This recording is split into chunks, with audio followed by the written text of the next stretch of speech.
All right, hola a todos y bienvenidos a una nueva semana de español. Hello, guys, welcome back to a new week, and thank you for choosing me to learn some new Spanish.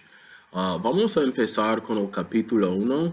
We're going to get a start with chapter one, and we're going to learn one of the foundational things to learning Spanish and to learning new languages in general. So, what I show you here, please take the liberty to watch more than one time, to write down some good notes in your chapter one section, and to really learn these things because they are things that we will never ever get away from in your Spanish learning. When it comes to talking about question words and conjugations, it's a topic that will never go away, but will actually only get more complicated. So let's go ahead and get started. I'm going to show you a couple of parts out of the textbook that are very important. And then I'm going to switch over to a Google Doc to try and give you some examples of explaining some things that you see here in the textbook. So one of the things I always say when I teach this is that, obviously these are a fundamental part of Spanish and of speech in any language. And you want to spend some time to memorize these words. There's only 6. And we've talked about some tips to making memorizing things a little bit easier. But I say this often, and in every class, it's really hard for me to take you seriously when you say you want to learn Spanish at whatever level you are if you don't take the time to memorize these 6 words. It's pretty much inevitable that someone each year will make it through the class without memorizing these words, just barely sliding by. And it's just such a silly choice. It's only going to make your Spanish better, and we're going to get a chance to see how much these words can really help us improve what we are able to do. So we're going to start with the word who. Asking who is pronounced quien in Spanish. What is the word que. When is cuando. Where is donde. Why is por qué. This literally says for what, and why literally means for what. Y la última, the last one, is how. This word is como. You've seen that we've used que and que hora es or que tiempo hace. We've used como and como se dice as well, or como te llamas. So we've had a couple of chances to practice these, but I'm hoping that this is step one and you being able to create a lot of the phrases we've learned so far, all from your own logic. That's going to start with memorizing these 6 words. If we continue on, you'll be able to see that hopefully you will notice that all of the question words, when we have our interrogativos, our interrogatives, these upside down question marks, it shows that we're actually asking a question. A lot of times we need an article like do or does or is it in English. And we typically don't use those words. We typically just start our sentence with an upside down question mark to ask a question. So if I wanted to ask, is his shirt green or is the shirt green, I would say, la camisa es verde. If I wanted to say the shirt is green, I say, la camisa es verde. So the only difference that we have there is the voice inflection and the upside down question mark at the beginning of the sentence. So this will be one of the first areas that I grade for accents, and it's going to be the difference between when you have your upside down question marks and have an accent and when you're using these to actually answer the question. So if I ask you, quien, who, maybe you're asking a question like, who's coming to the party? Your answer could be, whoever comes to the party. Who, as in who's coming, is here this quien with a question mark, and who, the answer, would be quien without the question mark and without the accent. So you can see the translations of que down here. It's going to be one that we really have to practice reading and writing to improve on. And then the last one, porque, which literally says for what. You can see there are 2 different words there. The way that we answer for what or why is usually because, and you can see that this is porque. It's one word stuck together. Some of these words can change, and we've learned the word de when we were talking about dates. We know that that means of or from. It's a good way to show the origin of things. And we've learned the word a, which means at. It can mean to as well. Oftentimes, we'll use these to modify some of these questions and ask something more specific. Not being able to do this shouldn't cost you very many points, but just learning words a and de will help this make a little better sense for us. Sorry, I didn't mean to move the camera there. So while quien means who, a quien would be to who. And this is more useful when we're using a different verb other than to be in later chapters. The word donde is where, but a donde is where to. So if I'm saying like, where is the pizza going? I would say a donde. Where is the pizza from? I need de donde. Who are you writing to? Would be a quien. Who is this writing from? Would be de quien. And you can see how this will change things as we write. Again, this is a great mistake to make. Something to not understand when you're reading and that you can improve with more experience. All right, what I'd like to do as the last part of this video is I'd like to explain the pattern that we use for writing sentences. It's a little different than what we do in English. And then I want to show you some examples of how this applies to some writing on a separate document.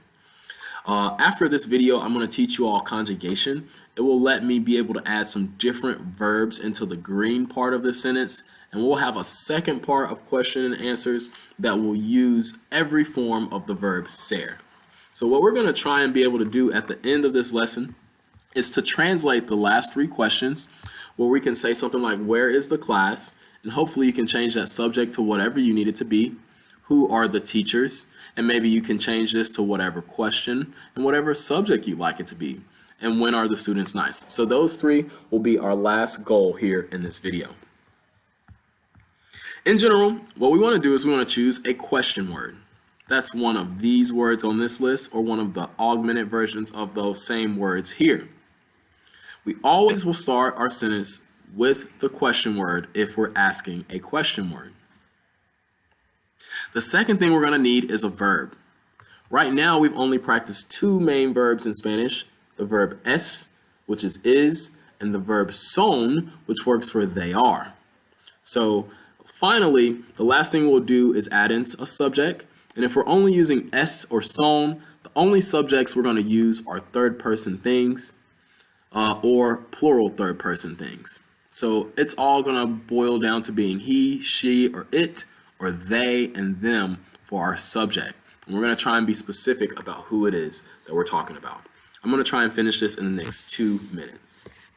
So when we get out of this presentation, we're going to get a chance to look at some work that I've prepared for you. And you can see that the first thing we start with is the question word. Often I will abbreviate question word this way by saying question word. The next thing we have is the verb. This is. So every time we write a sentence, before you describe to me who it is, who the subject in the sentence is, who it is you're asking about, your sentence should already be complete and make sense without it. So we look here at quien es. The best translation for this is who is it. I'm going to assume that it's it that we're talking about. If someone rang your doorbell or knocked on the door and we got a knock, knock, knock or a ding dong, and you said quien es, you're saying who is it? But what if I wanted to say who is the teacher? Then here in our golden section is where we would add the word the teacher, and we could say el profesor. So now the sentence doesn't just ask who is it or who is he or she. We know that this is specifically saying who is the teacher.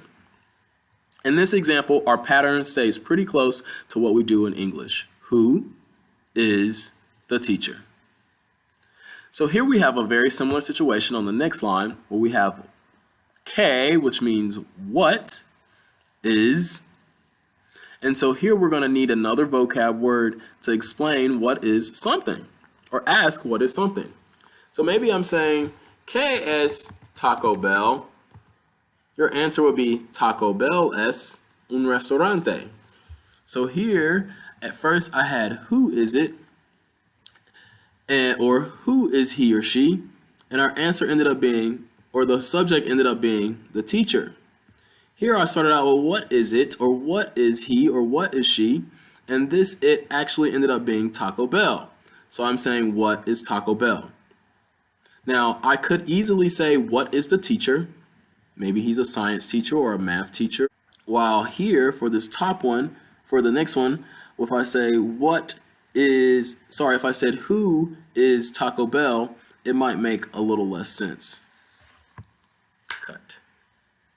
So when we try these others down here, we're going to go ahead and try and use the other question words, and we're still going to focus on are and is. So right now, what this says is, when are they? When are they? So if we're saying when are they, what could they be? If we check our vocab sheet, we may get a word like classes. So if I wanted to say when are the classes, that would be cuando son las clases. How are they? How are the teachers? ¿Cómo son los profesores? How are the teachers? Where is it? Notice that Google wants me to change this to está. Often I will tell you that Google doesn't know what it's doing and is confused by all the many options.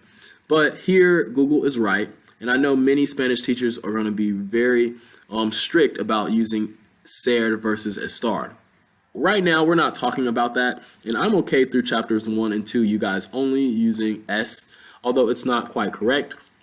Again, that's something later that you guys will be able to do really well without my help. The last one says, ¿por qué son? Why are they? So, ¿dónde es? Where is the class? Where is the homework? Whereas the homework would be ¿dónde es la tarea? Although it should be ¿dónde está la tarea? Why are they?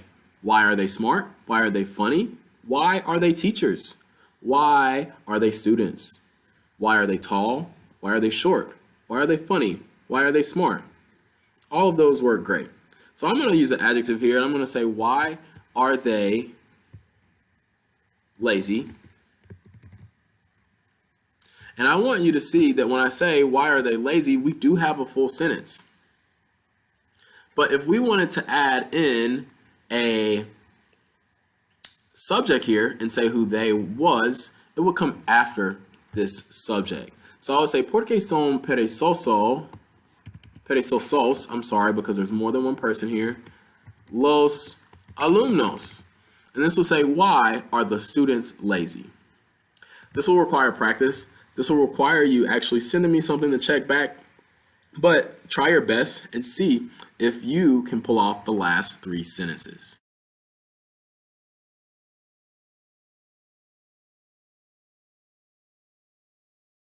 Where is class, so that we don't run out of time, would be donde. It should be está, but here we know es la clase.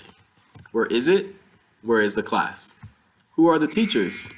Quien. This can be augmented to be plural as well. ¿Quiénes son los profesores? We also want that question mark on the beginning and end if you're writing by hand. Forgive me for not having an accent on the E and the O and upside down question marks here.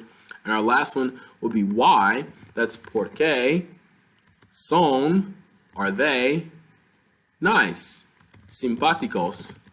And here is where I would say the students, los alumnos. Guys, I hope this helps you improve with your sentence writing. Our next video will talk about conjugation, and then we're going to apply that conjugation to more elaborate sentences and more elaborate questions. Thank you for tuning in to this long video, and I hope you have a great week. Adios.